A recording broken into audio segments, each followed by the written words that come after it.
حج مسلمانوں پر فرض ہے، ہر صاحب استطاعت مسلمان اس پر اللہ نے حج کو فرض کیا۔ قرآن پاک میں ارشاد فرمایا وَلِلَّهِ عَلَى النَّاسِ حِجُّ الْبَيْتِ مَنِ اسْتَطَاعَ إِلَيْهِ سَبِيلًا، کہ لوگوں پر اللہ کا یہ حق ہے کہ وہ اللہ کے گھر کا حج کریں جو اس کے راستے کی استطاعت رکھتا ہے۔ استطاعت سے مراد کیا ہے؟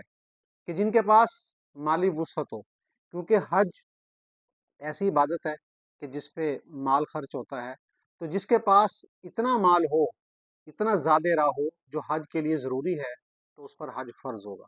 اور دوسرا، جسمانی طور پر صحت مند بھی ہو کہ وہ ارکان حج آسانی کے ساتھ ادا کر سکے، تو ان پر حج فرض ہوگا۔ ہمارے معاشرے میں ایک بڑا المیہ یہ بھی ہے، لوگ نماز کے بارے میں جانتے ہیں، پڑھتے بھی ہیں، لیکن جو نماز نہیں بھی پڑھتے، کم از کم ان کو یہ تو معلوم ہے کہ نماز فرض ہے، سستی کی وجہ سے نہیں پڑھتے۔ لوگ زکوٰۃ کے بارے میں بھی جانتے ہیں، لوگ روزے کے بارے میں بھی جانتے ہیں، لیکن حج ایک ایسا رکن ہے کہ بہت سے لوگوں کو اس کا علم ہی نہیں ہے، حالانکہ ان پر حج فرض ہو چکا ہوتا ہے، لیکن علم نہ ہونے کی وجہ سے وہ حج کا جیسا عظیم رکن ادا نہیں کرتے۔ اور اللہ کے نبی علیہ السلام کی ایک حدیث ہے جس کا مفہوم ہے کہ جو استطاعت رکھنے کے باوجود حج نہ کرے تو اس کی موت وہ اسلام پر نہیں ہے، وہ پر نصرانی یا یہودیت کی موت اس پر وہ مرنے کا اس کا امکان ہے۔ تو لہٰذا اللہ نے استطاعت دی ہو تو اللہ کے گھر کا حج کرنا چاہیے۔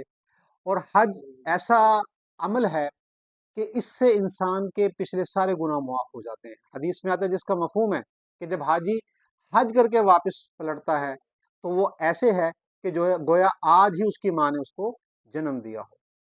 حج کی اہمیت کو سمجھیں، حج کے ایام ہیں، پوچھیں اس کی اہمیت کو پڑھیں، سمجھیں اور ارادہ کریں اللہ کے گھر کے حج کرنے کا۔ اور جب انسان ارادہ کرتا ہے تو اللہ اس کے لیے اسباب بھی پیدا کرتے ہیں۔ جب انسان کو معلوم ہوگا کہ اس پر حج فرض ہے تو پھر وہ حج ادا کرنے کی کوشش بھی کرے گا۔